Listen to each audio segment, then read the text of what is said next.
सर्वसाहूर्णं पंच परमेष्टि भगवान की जय। आचार्य श्री गुरुवर कुंद महाराज की जय। आचार्य श्री गुरुवर विद्यासागर महाराज की जय। परम पूजनीय निरापक श्रमण पूज्य श्री सुधा सागर जी महाराज की जय। जय। शुल्लक श्री धैर्य सागर जी महाराज की जय। पूज्य श्री के चरणों में समस्त जिज्ञासा करताओं की ओर से कोटि कोटि नमोस्तु। पूज्य श्री रजनी जैन सागर से महाराज जी के चरणों में कोटि सा नमोस्तु। महाराज श्री विदेह क्षेत्र में 3 कल्याणक वाले तीर्थंकर भी होते हैं जिसमें उनके गर्भ और जन्म कल्याणक नहीं होता, तो क्या उनके माता पिता का 5 कल्याणक ही होते हैं? ये वो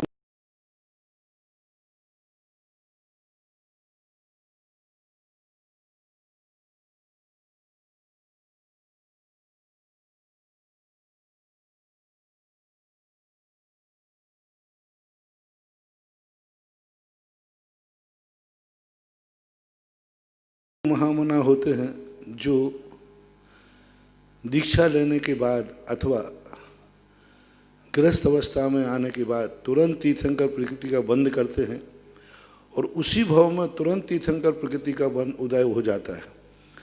पहले से बंद ही नहीं था तो फिर कैसे होगा? और उनका तीर्थंकर प्रकृति का उदय आना निश्चित हो गया कि उनका तुरंत उदय उसी भाव में उदय आना है, ऐसी प्रकृति उन्होंने बांधी है। इस कारण से इसलिए उनके माता पिता से उनका कोई सवाल नहीं है, क्योंकि उन्होंने अभी तुरंत बांधी, उसी भाव में बांधी है और उसी भाव में उदय आ गई। इसलिए 2 कल्याणक और 3 कल्याणक वाले होते हैं। गृहस्थ भी बांध सकता है। मुनि दीक्षा ले ली जब तक उनको तीर्थंकर प्रकृति का बंध नहीं हुआ था, लेकिन मुनि अक्षा के बाद वो समोषण में जाने के बाद उनके परिणाम विशुद्ध हुए, तीर्थंकर प्रकृति का बंध हो गया, तो अब दीक्षा तो वो ले चुके और उसके बाद केवल ज्ञान और मोक्ष कल्याणक होगा।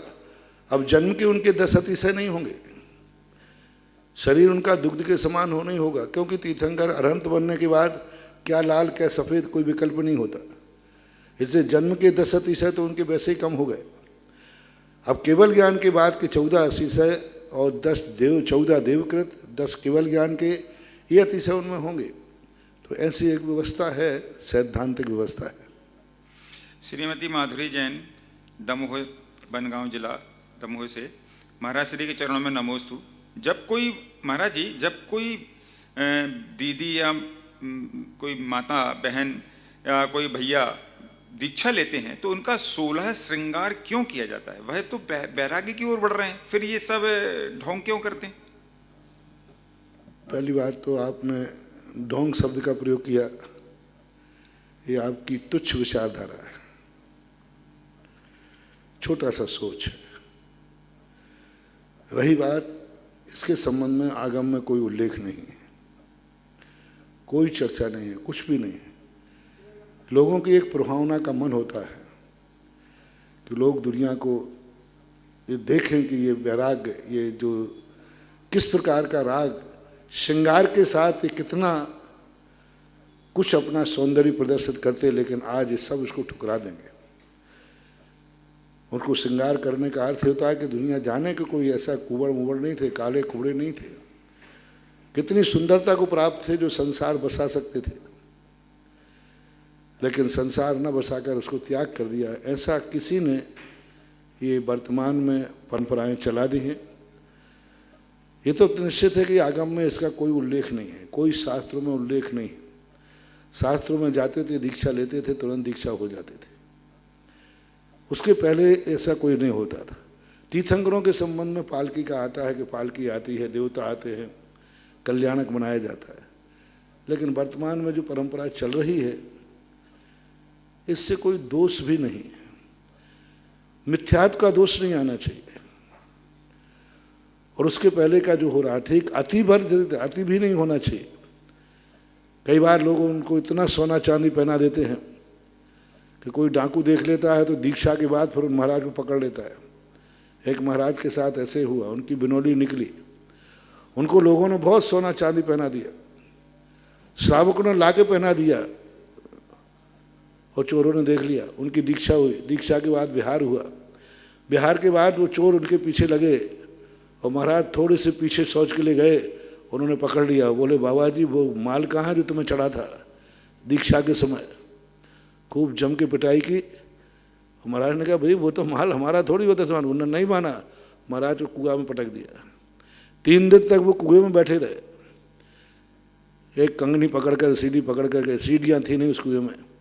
3 दिन बाद किसी कारण से कोई बकरी आदि चराने वाले को वहाँ से उनको निकाला आया। तो इससे नुकसान भी ये हुआ, बहुत बड़ा नुकसान हुआ। इसलिए जो अति करते हैं वो ठीक नहीं। और अब ये जो श्रृंगार है मेरी दृष्टि से तो कोई उचित नहीं रखता, क्योंकि इसका आगम में कोई उल्लेख नहीं है। लेकिन मैं इसको ढोंग नहीं कहूँगा, इतना छोटे शब्द का प्रयोग नहीं करूँगा। लेकिन नहीं होता है तो अच्छा है, होता है तो अति बुरा नहीं है। अश्विनी गोधा, जौहरी बाजार, जयपुर। महाराज श्री के चरणों में नमोस्तु। महाराज श्री विधान पूजन आदि में पानी वाले श्रीफल चढ़ा सकते हैं क्या? और पानी वाले और बिना पानी वाले को चढ़ाने में सर्वश्रेष्ठ क्या रहेगा? मंगल की दृष्टि से तो पानी वाला को चढ़ाने में कोई बाधा नहीं है, लेकिन पानी वाले होने से उनके जटा जो होते छुआ, उसमें जीव बहुत होते हैं, चौरिंद्रीय जीव होते, क्योंकि गीलेपन के कारण से आप देखना उनके जटाओं में छोटे छोटे चौरिंद्रीय 3 इंद्रिय जीव हो जाते।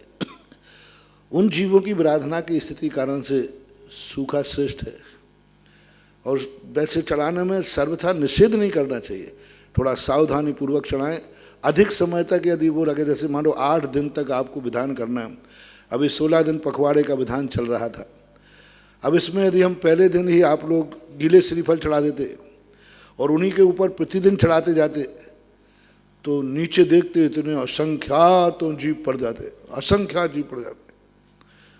और यदि यहाँ से चढ़ गया, वहाँ तुरंत उठ गया, माली उठा के ले गया, और फिर बाजार में वो रनिंग में आ गया, तो फिर जीव जंतु नहीं पढ़ पाते। इसलिए व्यवस्था को देख करके जब अधिक समय तक कोई चीज़ को रखना है तो सूखा ही रखना श्रेष्ठ है।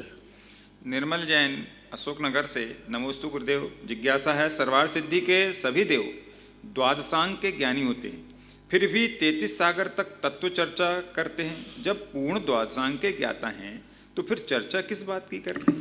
द्वादशांग के ज्ञाता हैं, संपूर्ण सृष्टि के ज्ञाता तो नहीं है। द्वादशांग उतने ही हैं। जैसे मान लो कोर्स में आपका किताब थी, आपने किताब पूरी पढ़ ली, लेकिन उतने ज्ञान तो नहीं है ना। द्वादशांग जितना है उतनी तो दुनिया नहीं है ना। द्वादशांग में जितना वर्णन है उतने ज्ञान तो नहीं है। ज्ञान तो उससे भी अनंत अनंत गुणा है।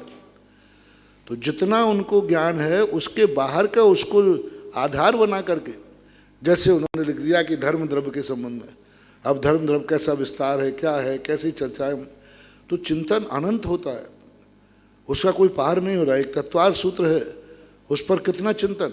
सर्वार सिद्धि ग्रंथ लिखा गया, उसके बाद राजवार्तिक ग्रंथ 2 भाग, उसके बाद 7 भागों में श्लोक वार्तिक, अकेले मंगलाचरण के ऊपर गंधस्थी महाकाव्य लिखा गया। एक ग्रंथ के मंगलाचरण, एक ग्रंथ का मंगलाचरण 116 कारिकाओं में, देवागम स्त्रोत 116 कारिकाओं का मंगलाचरण अकेला। और ग्रंथस्थी महाकाव्य जो है, जो 84,000 श्लोक प्रमाण। अब बोलो, कहने को तो एक मंगलाचरण है तत्वार सूत्र का, कहने को तो एक मंगलाचरण है सामान्य रूप से। तो विज्ञान शुद्ध केवली से भी और भी ज्ञान अधिक है। और अर्थ शब्द संख्यात होते हैं, अर्थ अनंत होता है। हमेशा अर्थ का प्रत्यय अनंत होता है। एक एक शब्द के अनंत अनंत अर्थ हैं, एक एक शब्द के। अब शुद्ध केवली ने तो शब्दों को ही ध्यान में आया, और शब्दों के अनर्थ अनंत जो अर्थ हैं वे द्वादशांग में नहीं लिखे, वे अनंत अर्थ द्वादशांग में नहीं कहे, और वो निकाल सकते हैं, ऐसा मानना चाहिए। संजय जैन, अजमेर से। पूज्य गुरुदेव नमोस्तु। गुरुवर, परिवार में कोई एक जीव कुदेवता को पूजता है, परिवार वाले कोई भी कुदेवता को नहीं मानते, उसे भी बहुत समझाते हैं किंतु वह नहीं मानता। जिज्ञासा यह है, क्या गुरुवर परिवार का सदस्य होने से क्या उस जीव के मिथ्यात्व का प्रभाव परिवार पर पड़ेगा? अब ये तो आपकी अनुमोदना के ऊपर है कि आप उसके इन कार्यों को कितना अनुमोदना करते हैं, कितना करते हैं, आपके परिणामों के ऊपर आधारित है। विनीता निर्मल जैन, अशोकनगर से। नमोस्तु गुरुवर।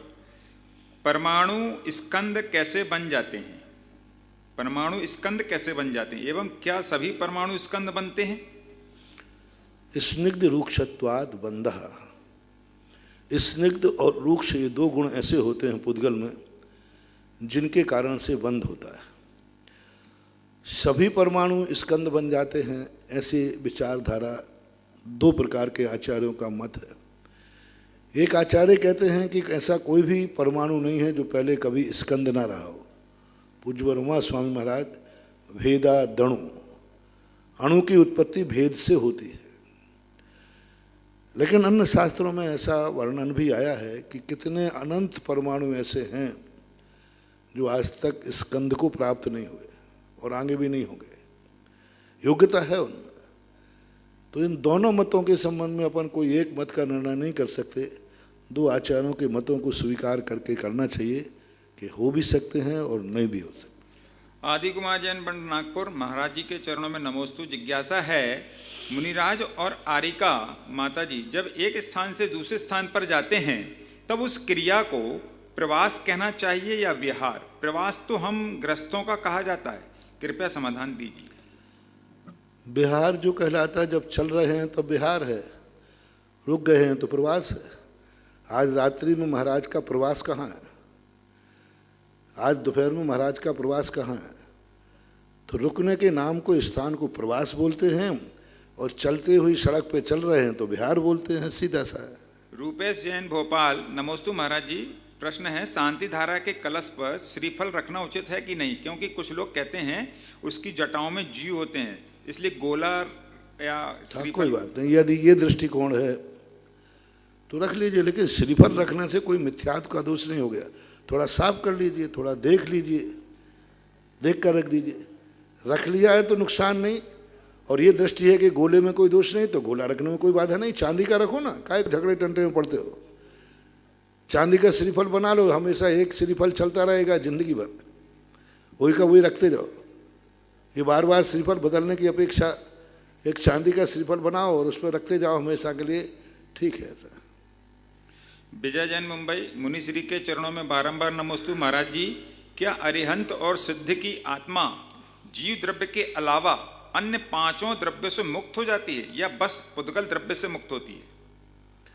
बंधन तो पुद्गल द्रव्य का ही होता है, जिससे बंधा था उसी से तो मुक्त होगा। शेष चार द्रव्यों से तो जीव बंधा ही नहीं है, तो मुक्त भी कैसे होगा? और जो उपयोग यहाँ हो रहा था सिद्धालय में होता है, आकाश में ही रहते हैं भगवान, काल का परिवर्तन का निमित्त बनता है, स्थिरता उनको प्राप्त है, अधर्म द्रव्य है, तो उपयोग तो आज भी कर रहे हैं। बंधन नहीं होता, बंधन तो पुद्गल से ही होता है, पुद्गल से ही मुक्ति होती है। कृष्ण कर्म विप्रमोक्षो मोक्षाः, ये सूत्र है। कर्मों से निर्वृत्त होने का नाम ही मोक्ष है। द्रव्यों से क्रमशः विगलन और जुड़ाव होने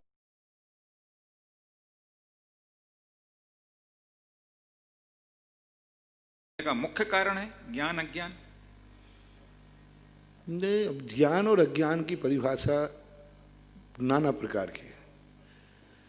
ज्ञान के माध्यम से ना तो कोई जुड़ता है और ना कोई बनता है। जुड़ने का काम है। आचार्यों ने कहीं भी ज्ञान को, दर्शन को बंध का कारण नहीं कहा।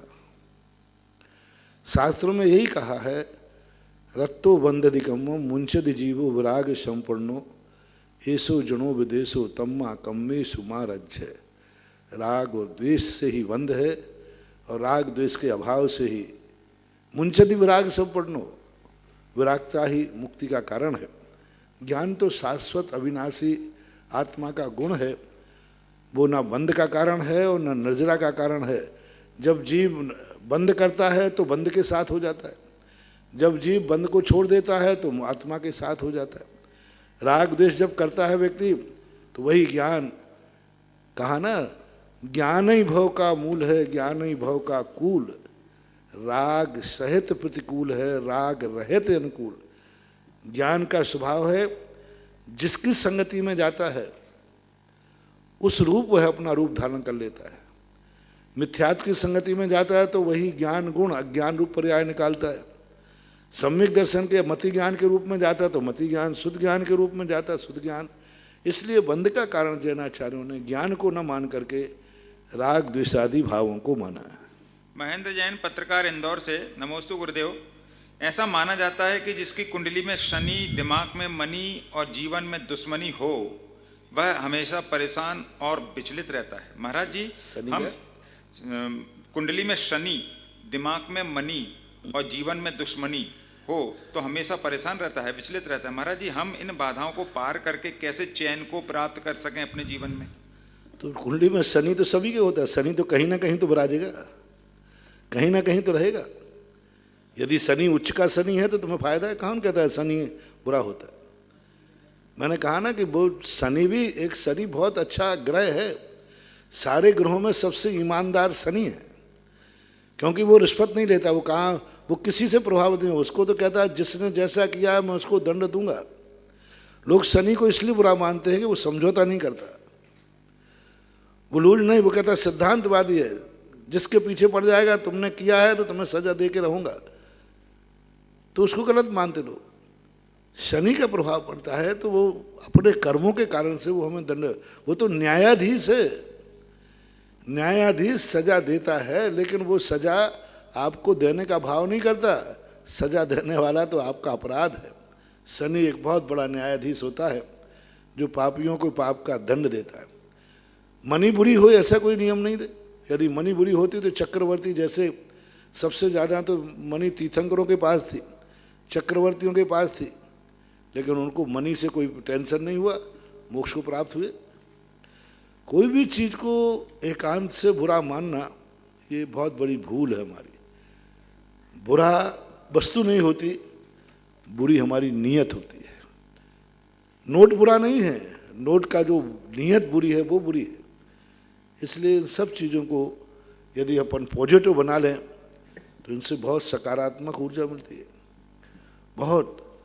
शनि यदि हमारे सकारात्मक बन गया तो बारे न्यारे कर देता है, कोई उसका कुछ भी नहीं बिगाड़ पाते। यदि शनि उच्च का हो ना तो अच्छी अच्छी ताकतें टकरा करके चूर हो जाती है, कुछ नहीं बिगाड़ता। पैसे से व्यक्ति क्या नहीं कर सकता दुनिया में, बहुत कुछ कर सकता है। धन बुरा हो भला कहिए, आपकी पूजा में आता है। धन बुरा भी है भला भी है, निर्णय आपके ऊपर है। तो धन को बुरा ना कह करके आपकी बुद्धि बुरी है, आपका सोच खोटा है, आप उस धन का दुरुपयोग कर रहे हैं। बाकी धन से तो इतने अच्छे अच्छे कार्य किए जा सकते हैं, इतने अच्छे अच्छे कार्य करते हैं। हम जितने जीवों को हम साधु लोग भी बचा नहीं सकते, उतने धनीवान बचा सकता है। अकाल पड़ता है, महाराष्ट्र के अंदर बाढ़ आई, कोरोना के अंदर लॉकडाउन हुआ, किन्होंने बचाया? लॉकडाउन हो गया, मजदूरी मिलना बंद हो गई, व्यापार बंद हो गया, लोग भूखों मरने लगे। हम तो चीटे कीड़े मकोड़ों को बचाते हैं। धनवान व्यक्ति तो संगी पंचेंद्री मनुष्य को बचाता है। बुद्धि पलट जाए। आज लाखों हजारों लोगों को धनवानों ने बचा दिया। आज धनवान देखे, आर के वालों के पास धन था। महाराष्ट्र के अंदर सैकड़ों सैकड़ों घरों को जो उजड़ चुके थे, बह चुके थे, उनके मकान बना के उनके आवास दिला दिए। कहाँ धन बुरा है? धन का सदुपयोग दो।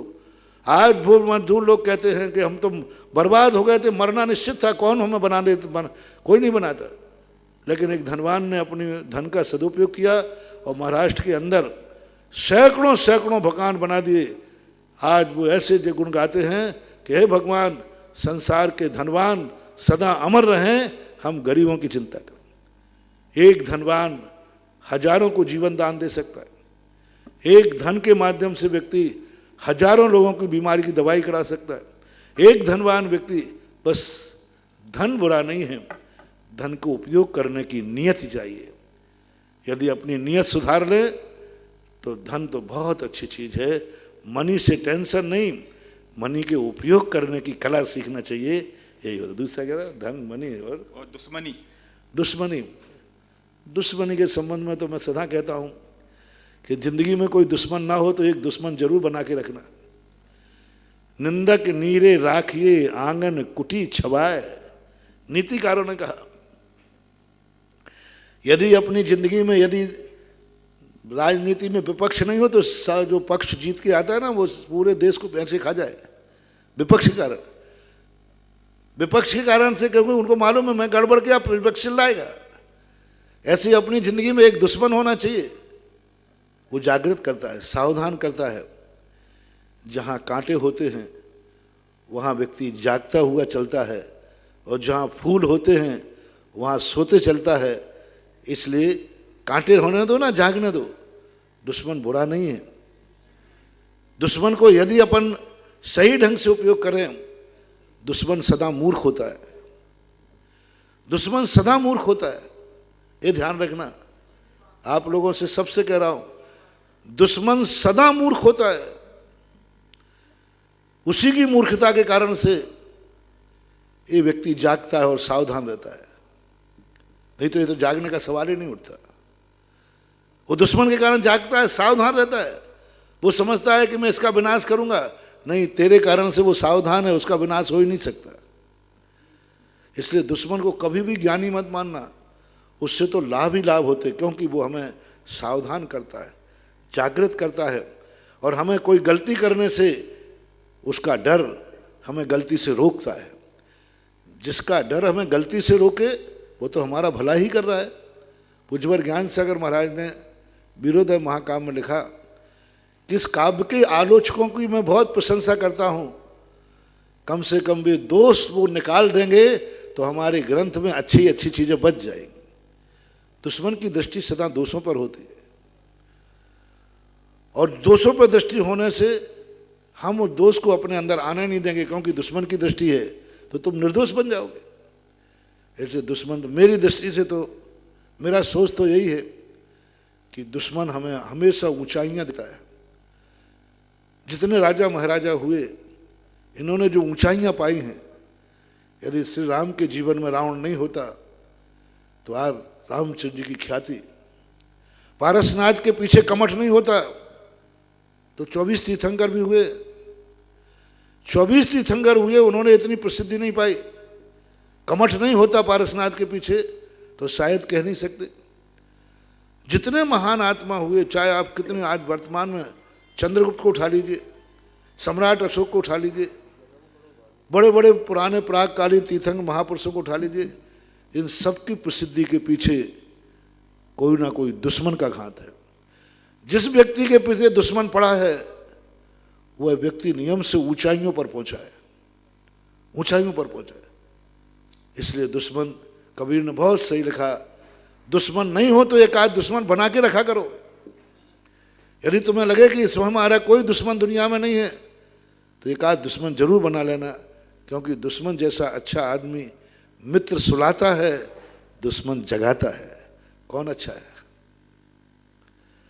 मित्र सुलाता है, सो जाओ तुम, चिंता मत करो, करो तुम्हें जो करना है, कुछ चिंता मत करो, मैं बैठा हूं। हम सुषंद हो जाते हैं। और दुश्मन हमें जगाता है, सावधान, थोड़े चूके नहीं और मैं अभी रोड पे ला दूंगा। तो मेरी नीति है, मित्र सुलाता है, दुश्मन जगाता है, ये अपना अपना सोच है। यदि हमने ये सोच बना लिया तो फिर दुश्मन टेंशन का कारण नहीं है, दुश्मन हमें जागृत सावधान करता है। और जो हमें सावधान करे वो तो निंदक नीरे राखिए, आंगन कुटी छवाए। इसलिए निंदकों से, दुश्मनों से कभी नहीं डरना, थोड़ा सोच बदल दो, तुम्हारा निकलेगा। एक उदाहरण देते हैं कि दूध पर किसी ने प्रहार किया, बहुत अच्छी नीति है कि ये दूध बहुत मीठा है, सब लोग चाहते हैं। किसी ने कहा इसमें खटाई डाल दो, अपने आप खट्टा हो जाएगा, ये मीठा बहुत है। जैसे खटाई डाली, सुबह देखा तो वो दूध दही बन गया। दही और चिकना होता है और पावरफुल होता है। तो उसने देखा, अरे ये तो गड़बड़ हो गया, मैंने तो इसको मिटाना चाहा, ये तो दही बन गया। तो वो जाके मथा नहीं लाया, बोले इस दही के टुकड़े टुकड़े कर दो। और जैसे उसको मथा टुकड़े टुकड़े किया तो उसमें से नवनीत निकल आया, और चिकना हो गया, और पावरफुल हो गया, और ताकतवान हो गया। लोगों ने कहा इसको अग्नि पर रख दो, जल जाए। अग्नि पर रखा तो नवनीत घी बन गया, अमर हो गया और पावरफुल हो गया। जिंदगी में यदि उपसर्गों को झेलने की, दुश्मनों से निपटने की शक्ति तुम्हारे में आ गई तो दूध से, एक ऐसे दूध की मर्यादा है, 24 घंटे बाद बेकार हो जाता है। दही की मर्यादा है, 24 घंटे बाद बेकार हो जाता है। नवनीत 48 मिनट के अंदर अंदर बेकार हो जाता है, अंतर मुहूर्त के अंदर अंदर। लेकिन एक बार दुश्मन की बदौलत घी बन जाओ, घी की कोई मर्यादा ही नहीं होती। अमर है घी, कितने साल तक हो जाए कोई मर्यादा नहीं लिखी। और अमर जो घी बनाने वाला है, उसका दुश्मन खटाई, उसका दुश्मन उसका प्रहार। इसलिए इसके संबंध में आपने जो प्रश्न किए वो आपकी परेशानी हुई। मैं तो इन तीनों को परेशानी का कारण नहीं मानता, इनके उपयोग करने की कला आना चाहिए, इतना। परम पूज्य आचार्य गुरुवर संत शिरोमणि 108 विद्यासागर जी महामुनि राज के परम प्रभावक शिष्य जगत पूज्य निर्यापक समर मुनि पुंगव श्री सुधा सागर जी महाराज के पवित्र पावन चरणों में जिनवाणी चैनल और सुधा कलश चैनल के माध्यम से देख रहे देश विदेश के सभी श्रावक श्रावकों की ओर से त्रिबार नमोस्तु नमोस्तु नमोस्तु गुरुवर। बंधुओं, तपोदय तीर्थ क्षेत्र पर मूल नायक बड़े बाबा की वेदी पर जो सोने का काम बहुत शीघ्र प्रारंभ होने जा रहा है, उसके लिए एक सोने की अंगूठी श्री सुभाष जी सीमा जी जैन परिवार महावीर नगर जयपुर की ओर से, जो यहाँ अभी उपस्थित हैं क्षेत्र में ही, उनने अपने हाथ से अंगूठी खोल के दान दी है।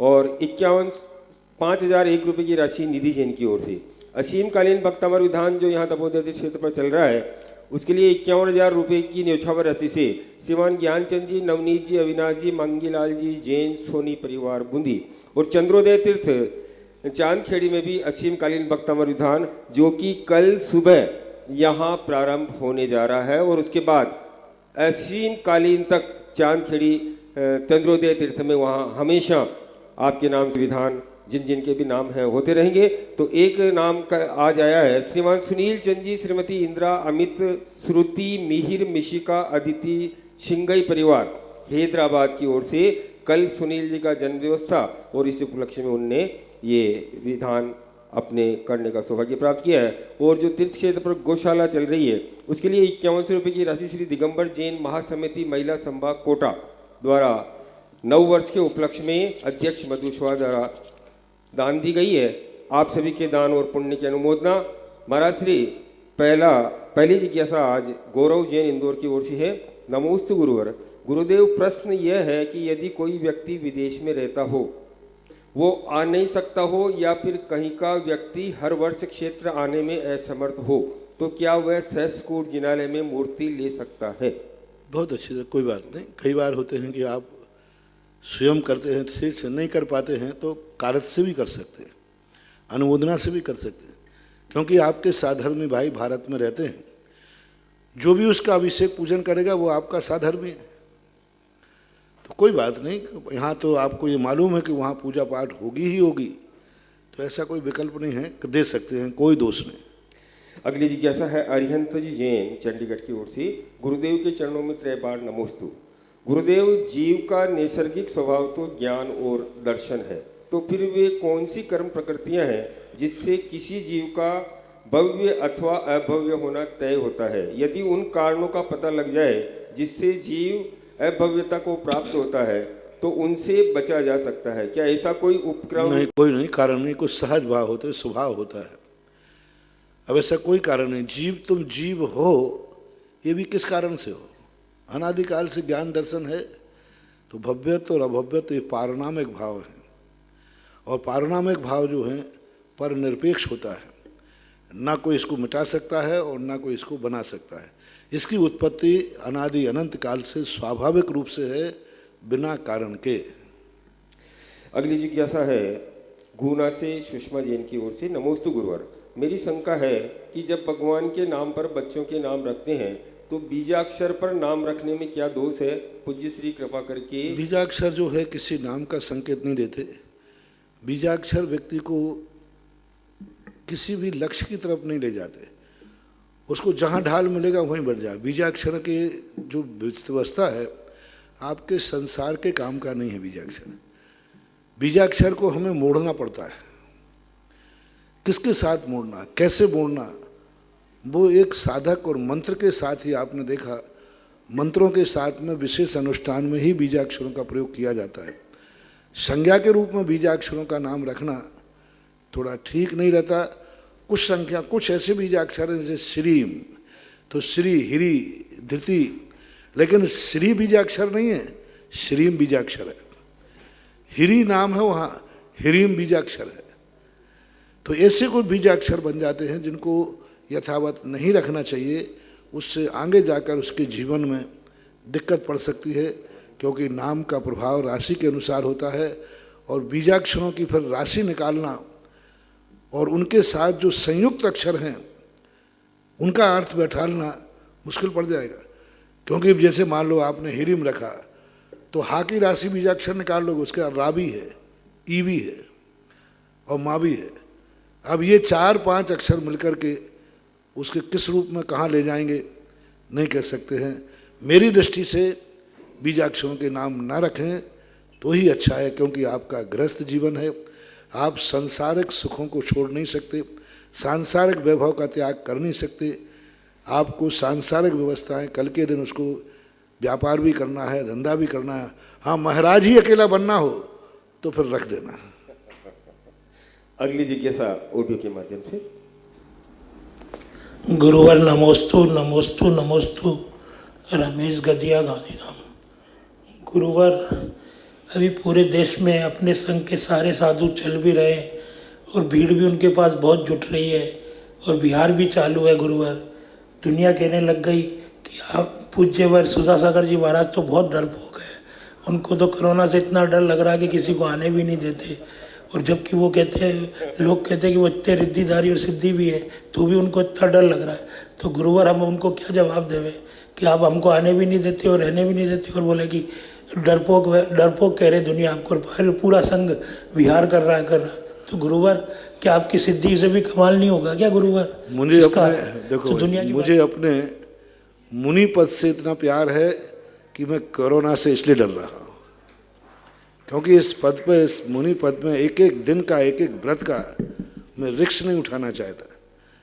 और दूसरी बात है कि मैं, हमारा जिस क्षेत्र में मैं रुका हूँ ये इतना बड़ा है कि मैं प्रतिदिन इतना बिहार कर लेता हूँ जितना बिहार जरूरी है।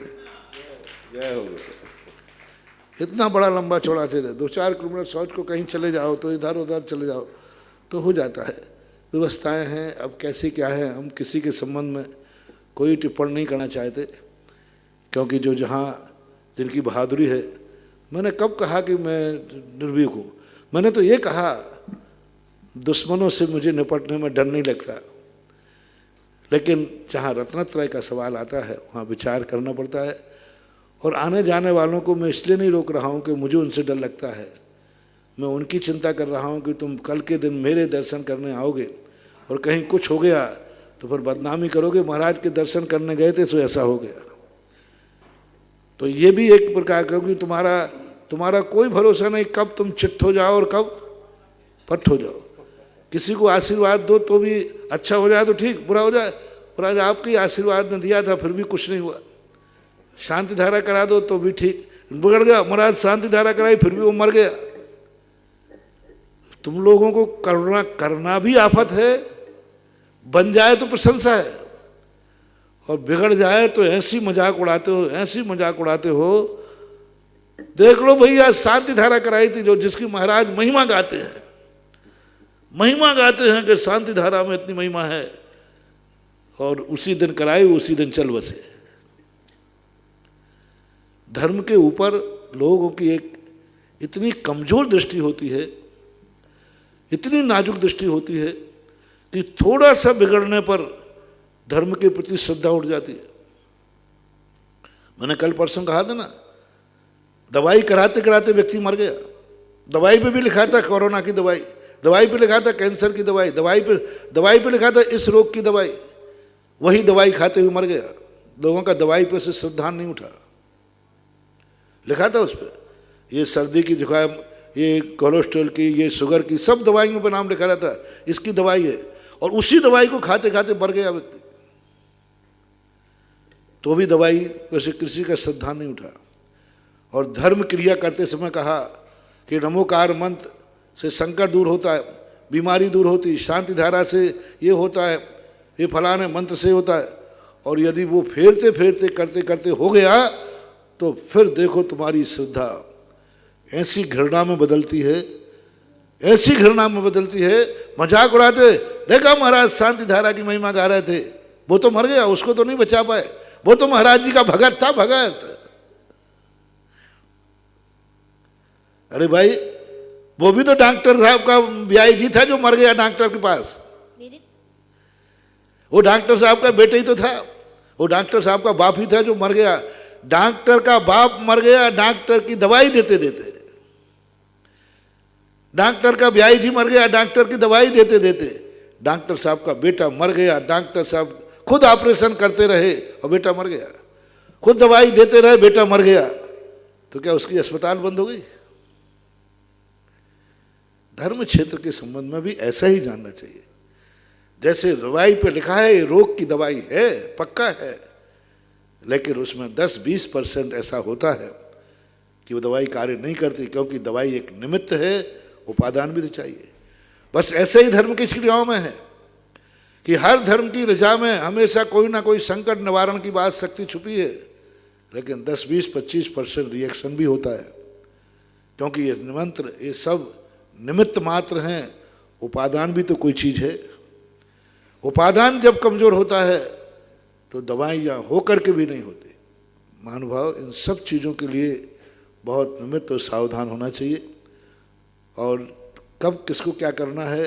कुछ परिस्थितियाँ ऐसी होती हैं जिन परिस्थितियों को हर व्यक्ति उजागर नहीं कर सकता, उनके संबंध में बहुत सोचना पड़ता है बेचारा।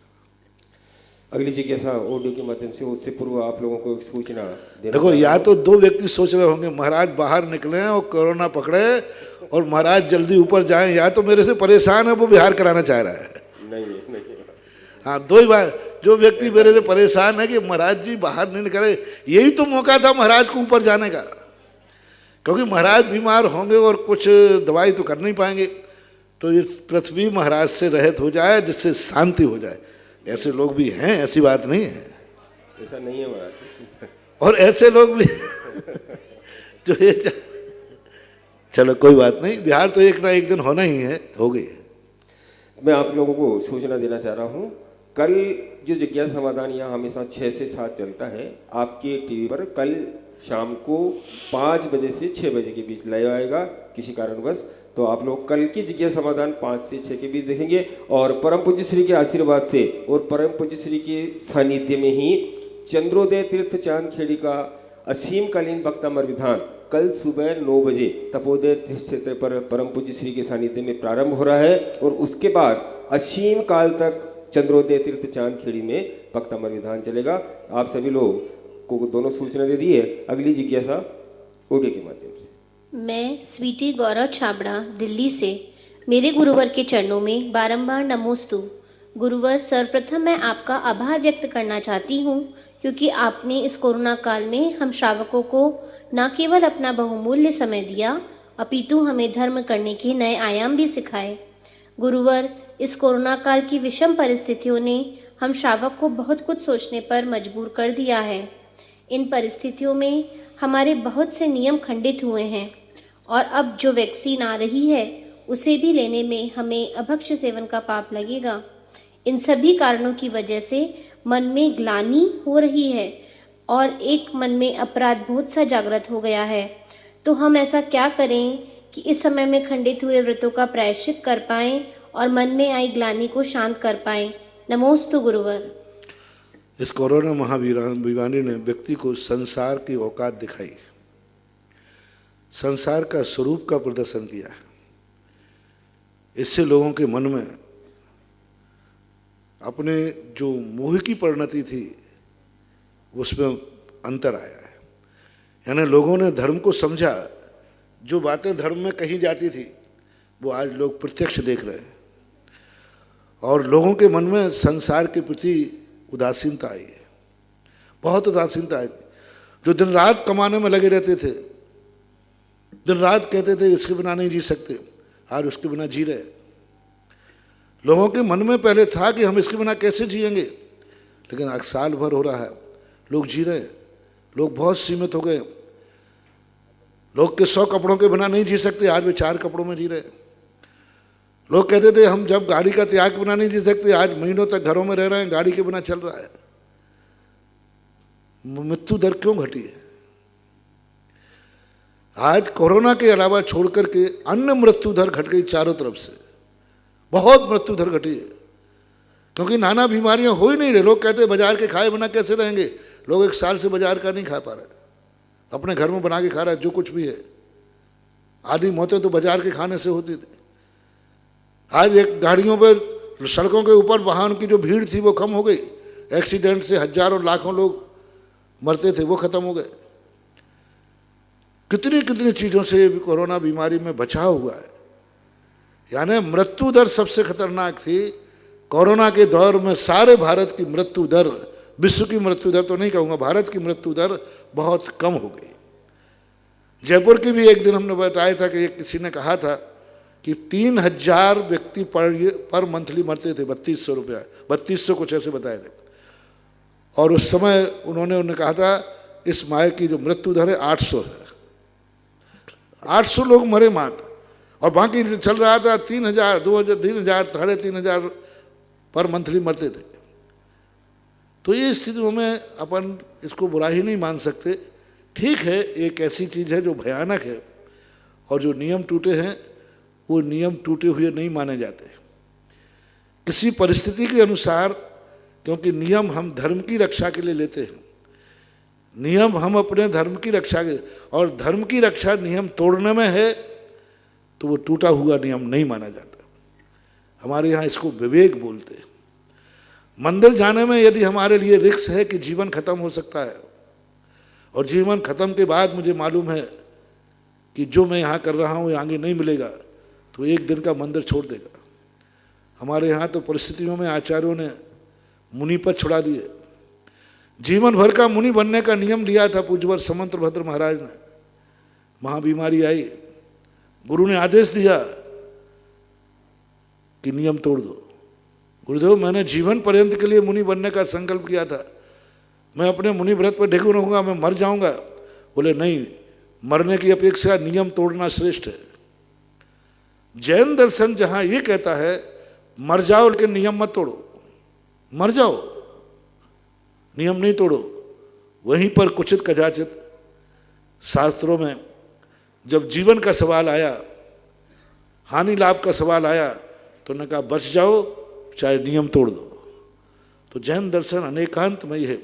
ऐसे उदाहरण भी हैं जहाँ नियम के पालन करने में मर गए, और ऐसे लोग भी हैं जो जीवन बचाने के लिए नियम तोड़ दिया।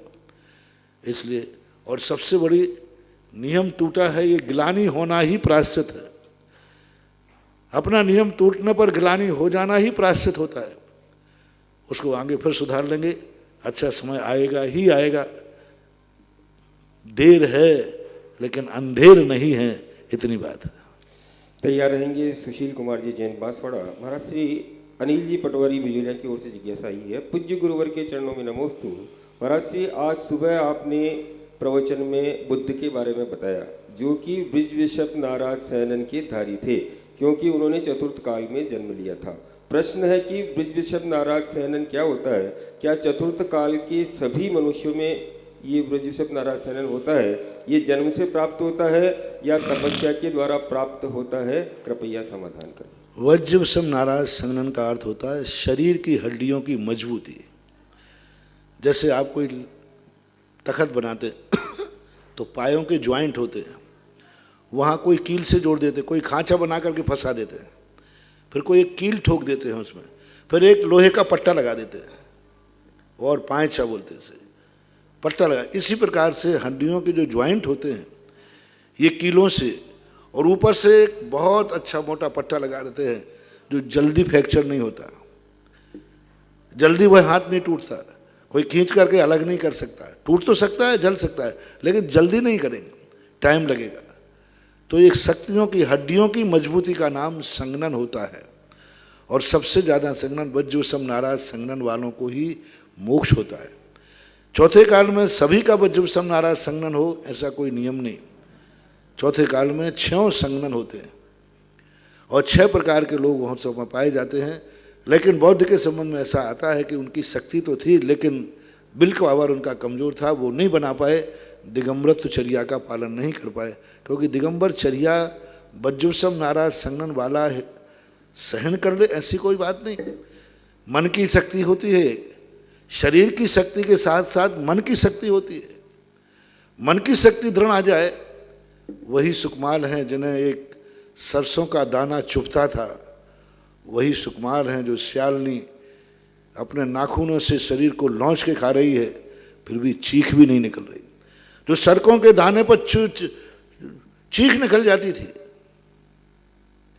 और ये संघनन जो है जन्म से मिलता है, बीच में परिवर्तन नहीं होता, जीवन के अंतिम समय तक रहता है। ये भवांतर में ही परिवर्तन हो सकता है, जीवन में कभी परिवर्तन नहीं होता, पहले से लेकर के ही आता है। अग्नि जी कैसा सुशील कुमार जी जैन पास हो। मेरे पूरे परिवार एवं मेरे बड़े भाई अनिल जी के पूरे परिवार के अतिशयकारी इष्ट गुरु के पावन श्री चरणों में अनंतों बार नमोस्तु नमोस्तु नमोस्तु।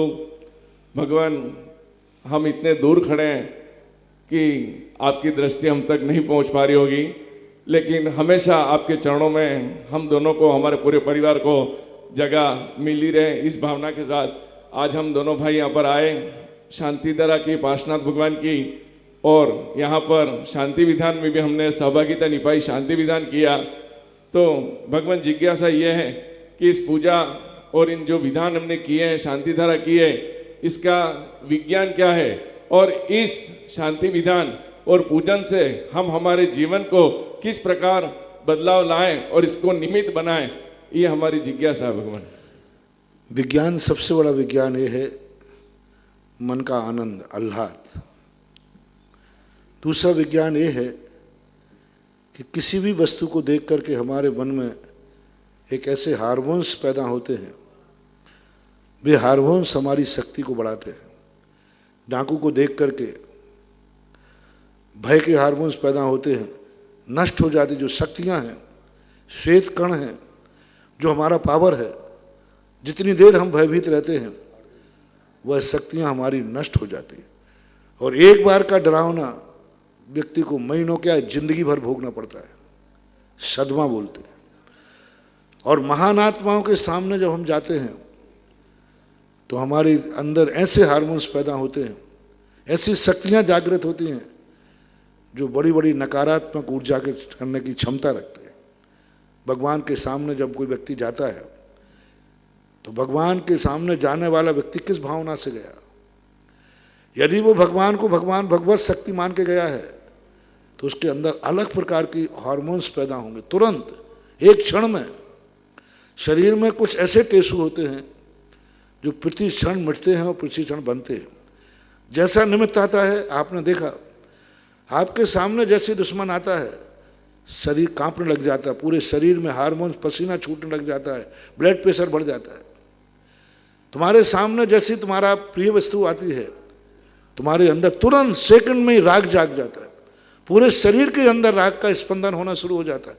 कैसे हो गया? पूरे शरीर में राग देखते ही तुरंत, ऐसा नहीं कि कोई 2 मिनट लगे हों, आपने जैसी अपनी प्रिय वस्तु देखी तुरंत आपके शरीर के अंदर, आपके मन के अंदर, सबके अंदर अलग प्रकार की तरंगें उठेंगी। तुरंत वो हार्मोन्स जागृत कैसे हो गए? 1 सेकंड में, देखे ही मात्र है, देखते ही पूरे शरीर में हो जाते हैं। इसी प्रकार जैसे तुम भगवान को देखते हो, पूजा देखते हो, उनका अभिषेक करते हो, उस समय तुम्हारी उनकी दृष्टि, यदि तुम्हारी दृष्टि आराध्य की है, ये हमारे सर्वहितैषी सर्वशक्तिमान हैं, तो उस समय वैसे ही हार्मोन्स तुम्हारे अंदर पैदा होंगे। सामने वाली वस्तु को तुम क्या मानते हो ये निर्णय है, मूर्ति अकेली नहीं, तुम्हारे ऊपर भक्ति। इसलिए मैं सदा कहता हूं भगवान में चमत्कार कम है, भक्ति में चमत्कार ज्यादा है। आप भगवान की शांति धारा की, उनको आपने क्या माना है, आपकी मान्यता के ऊपर आपको उपलब्धि होगी। कुछ वस्तुएं ऐसी हैं जो सामने वाले ऊपर आधारित होती हैं, वह वस्तु अपने आप में हीरा, अपने आप में पत्थर है, पृथ्वी काय है, लेकिन मानने वाला जौहरी उसे हीरा मान रहा है, रत्न मान रहा है। तो कुछ चीज़ें ज्ञेय के आधार हैं और कुछ चीज़ें ज्ञाता के आधार हैं। भक्ति में भगवान का कम प्रभाव होता है, भक्त का ज़्यादा प्रभाव होता है कि भक्त भगवान को किस दृष्टि से देख रहा है। आशीर्वाद से ज़्यादा चमत्कार नमोस्तु में होता है, वो नमोस्तु करने वाला कैसा है। किस भावना से कर रहा है, उसका अंतरंग परिणाम क्या है। साधु का आशीर्वाद तो सदा एक सा होता है, लेकिन नमोस्तु सदा एक से नहीं होते। आशीर्वाद सदा एक सा होता है, नमोस्तु एक से नहीं होते। भगवान सदा एक सा होता है, सदा एक सा होता है। भक्त सदा एक से नहीं होते। भगवान तो एक समान होता है, एक रूप होता है, उसमें कभी परिवर्तन नहीं आता। लेकिन भक्त एक से नहीं हो सकते, कभी नहीं हो सकते। आशीर्वाद एक रहेगा, लेकिन नमोस्तु एक नहीं हो सकता। मंत्र एक ही रहेगा, लेकिन फेरने वाले अलग अलग होते हैं। तो आपका सबसे बड़ा मनोविज्ञान है कि आपने इनको किस दृष्टि से देखा है। जिस दृष्टि से आपने देखा है वही हार्मोन्स आपके अंदर उत्पन्न होंगे। यदि आपने महाशक्तिमान माना है तो आपके अंदर शक्तिमान पैदा होगा। एक शक्ति, एक एनर्जी लेके जाओगे, एक ऐसी शक्ति जागृत होगी जो तुम्हारे लिए साहस देगी। और यदि तुमने नकारात्मक सोचा है तो नकारात्मक होगा। इसलिए जैसे हमने कितना सरल उदाहरण दिया, मन जैसे तुम्हारा मन राग और द्वेष की वस्तु को देखकर तुरंत अपने अंदर स्पंदन चालू होता है, वैसा ही भगवान की भक्ति को देख करके आत्मा के अंदर यदि भक्ति है तो उसके लिए भी ऐसे ही हार्मोन्स पैदा होते हैं। भगवान ये भक्ति रूपी राग हमेशा हमारे मन में बसा रहे, यही आशीर्वाद चाहते हैं भगवान। नमोस्तु नमोस्तु नमोस्तु।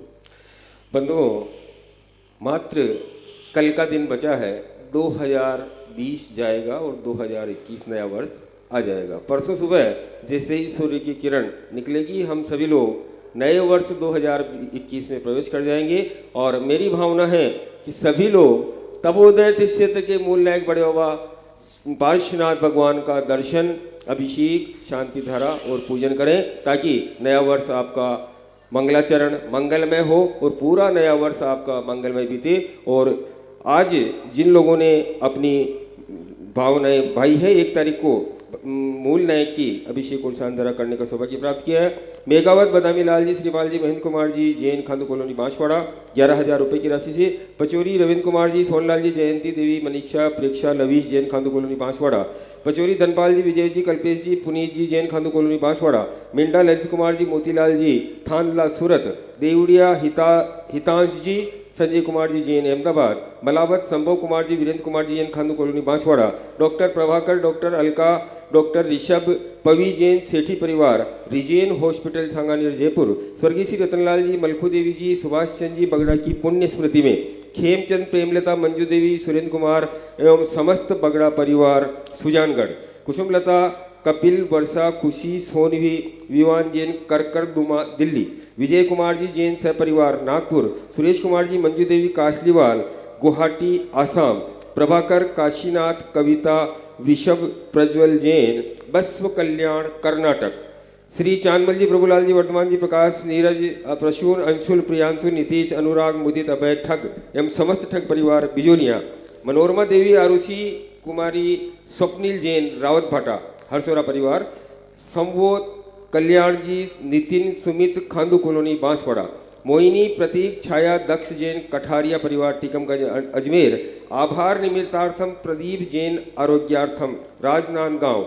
आभार निमित्तार्थम जितेंद्र, जयंत, हर्ष कुमार जैन, जयपुर। श्री माया देवी जैन, धर्मेंद्र कुमार, ज्ञानेंद्र, जितेंद्र, दिनेश, बबीता, बहुत सारे नाम हैं, समस्त परिवार Agra. Sarita Jain, Shastri Nagar Meerut. Shrimati Urmila Devi, Sanjay CA, Vijay, Rishabh, Arushi Jain, Mumbai. Pachori Dhanpal ji, Sulochana Devi, Kalpesh, Puneet, Sonali, Khandu colony Banswara. Doctor Trishla, doctor Sunil, Harshit, Yasi Jain, Jaipur. Paras Piyush, Purva Jain, Awa. आभार निमित्तार्थम कमल कुमार, सनत कुमार, कासलीवाल परिवार ब्यावर। लालचंद जी, चेतन कुमार जी, विनोद कुमार जी, साक्षी, सन्मय जैन, हांडी गांव वाले, टोंक राजस्थान। इस तरह आप सभी लोगों ने 1 तारीख के लिए अपनी स्वीकृति दी है। और भी जिन लोगों की भावनाएं हो, आप अगर यहाँ आएंगे आपको अभिषेक शांति धारा करने को मिलेगा। और अगर आप नहीं आ पाते हैं, आपके नाम की शांति धारा यहाँ परम पूज्य श्री के मुखारबिंद से की जाएगी। और जो बंधु शांति धारा नहीं कर पा रहे हैं उनके लिए भी मैं सूचना दे रहा हूँ, केवल मात्र आपका नया वर्ष मांगलिक हो, अभिषेक दिन भर चलेगा और मात्र 1100 रुपये की न्योछावर राशि से आप भगवान का अभिषेक करने का सौभाग्य प्राप्त कर सकते हैं, क्योंकि केवल मात्र परसों का ही दिन है जो मंदिर खुला है। पहले रोज से वापस मंदिर बंद हो जाएगा।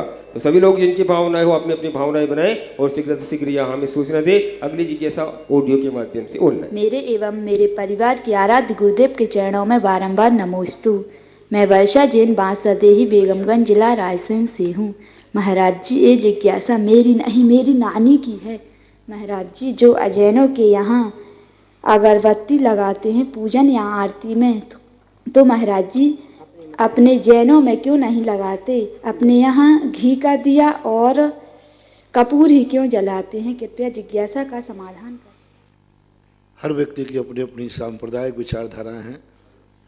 यदि इन विचारधाराओं में अंतर नहीं होता तो अलग संप्रदाय क्यों माना जाएगा? तो क्रियाओं में हमें दूसरे की कल्पना नहीं करना चाहिए। उनकी विचारधाराओं को अपन कोई भी उसमें दोष निकाल करके, यदि आप सामान्य रूप से अगरबत्ती का बात पूछते तो फिर भी मैं कुछ बोल सकता था, लेकिन जब तुमने किसी संप्रदाय का नाम लेकर पूछा है तो मैं किसी के संप्रदाय की क्रिया की आलोचना नहीं कर सकता। अपनी अपनी विचारधारा है। कभी भी कोई प्रश्न हो तो दूसरे तुलनात्मक पूछना उचित नहीं रहता, क्योंकि वो भी एक अपनी आस्था का केंद्र लेकर के और उसको प्रयोग करते हैं। सामान्य अगरबत्ती के दोष पूछते ना, आपको दूसरे संप्रदाय का नाम लेने की जरूरत क्या पड़ी थी? सामान्य पूछते कि अगरबत्ती का उपयोग क्यों नहीं करते हैं जैन लोग, अगरबत्ती का प्रयोग क्यों नहीं किया जाता, तो बात अलग थी। लेकिन अब यही है, हर व्यक्ति अपनी अपनी विचारधारा है। यदि ऐसी तुलना करोगे तो कोई तो कहीं शराब भी चढ़ती है, कहीं मांसाहार भी चढ़ता है, फिर तुम कल के दिन ये प्रश्न भी कर दोगे, महाराज लोग मंदिरों में बलि चढ़ाते हैं, जैन मंदिरों में क्यों नहीं चढ़ाते? तो ये कोई तुलना नहीं हुई। यदि यही सब भेद नहीं होता तो संप्रदाय अलग क्यों होता? दूसरे की तुलना करना ये ठीक नहीं है, उचित नहीं है। आप अपना पॉजिटिव प्रसंग रखिए, नकारात्मक नहीं। अगली जिज्ञासा पुनः ऑडियो के माध्यम से। सुख दुख में जो समता रखते, साम्य भाव है जिनका गहना, ऐसे समीचीनम श्री सुधा सागर जी महाराज के पावन पुण्य चरणों में मेरा मेरे परिवार की ओर से बारंबार नमोस्तु। मैं अभिषेक जैन कासलीवाल दिल्ली शाहदरा से। गुरुदेव, मेरी जिज्ञासा है कि संसार में जितना भी सुख, वैभव, पैसा, धन, दौलत, पुत्री आदि दिखने को मिलती है, वह सब पुण्य के प्रताप से मिलती है। तो क्या मुनिराज के पास तो देखने में आता है ना धन है ना पैसा है, यहाँ तक कि वस्त्र आदि भी नहीं है, भवन आदि भी नहीं है, तो क्या उनका पुण्य कम होता है? उनके पुण्य को कैसे घटित करेंगे? कृपया कर जिज्ञासा का समाधान। पुण्य होता ही नहीं, साधु के पुण्य से बनते ही नहीं साधु। पुण्य के अभाव, पुण्य का क्षयोपशम। जितने भी धर्म की क्रियाएं हैं औदैहिक भाव नहीं है। संसार का जितना वैभव है सब औदैहिक भाव है, और परमार्थ की जितनी हैं ये स्वाभाविक है। पुण्य से भी और बड़ा होता है स्वभाव, क्षयोपशम भाव है। जितने जितने क्षयोपशम भाव होते हैं वे सब धर्म के चारित्र मोहिनी के क्षयोपशम से व्यक्ति मुनि बनता है, किसी पुण्य के उदय से नहीं। जितने भी धर्म की, आप भी मंदिर आते हैं किसी पुण्य कर्म के उदय से नहीं आते। आपके दर्शनावर्णी कर्म का क्षयोपशम, दर्शन मोहिनी के क्षयोपशम से आपके भाव होते। हाँ, ये बात अलग है कि वस्तु की उपलब्धि, जैसे मंदिर आने का भाव हुआ, ये क्षयोपशम भाव है, लेकिन मंदिर खुला नहीं मिला, ये अंतराय कर्म, ये पाप कर्म का उदय। मंदिर खुला मिल गया तो आपका क्षयोपशम भाव है। तो पुण्य का उदय में मात्र वस्तु की उपलब्धि होती है, परिणाम नहीं। मुनि पद जितने भी हैं किसी पुण्य के मोहताज नहीं हैं, किसी पुण्य के कारण नहीं बनते हैं, ये बनते हैं अपने चारित्र मोहिनी के क्षयोपशम से। ये बात अलग है कि मुनि पद पालन करने के लिए जो सामग्री चाहिए, शरीर, मन, इंद्रियां, निरोगता, ये सब पुण्य के उदय से होते हैं। तो संयोगी सामग्री तो पुण्य के उदय से मिलती है, लेकिन मूल रूप से जो रत्नत्रय है वो चारित्र मोहिनी के क्षयोपशम से मिलता है, जो पुण्य से बहुत बड़ा शक्तिमान होता है। अगली जिज्ञासा श्रीमती मंजू जी छाबड़ा। बोलिए। सीमा जी को बात नहीं दूंगा। मेरे गुरुवर के चरणों में मेरा बारंबार नमोस्तु नमोस्तु नमोस्तु। महाराज जी, जयोदय महाकाव्य में आया है कि गृहस्थ धर्म आँख में पड़ी किनकी के समान करता है, तो ये आँख में पड़ी किनकी के समान गृहस्थ का कौन सा कैसे धर्म होता है? 24 घंटे ससल रहता है। 24 घंटे गृहस्थी में सुबह उठ के सुबह कोई बाहर गया उसकी चिंता, पता नहीं पहुंचा कि नहीं पहुंचा। घर में रात में सो रहे हैं, पता नहीं ताला लगा कि नहीं लगा। कितनी चिंताएं 24 घंटे। यानी गृहस्थी में जो जिस प्रकार के गृहस्थी धर्म पालन करने में हमेशा चिंता, कहीं फलाना व्यक्ति से कहा सुनी हो गई, झगड़ा नहीं हो जाए, पता नहीं क्या होगा। यानी भय से रहित नहीं हो पाता।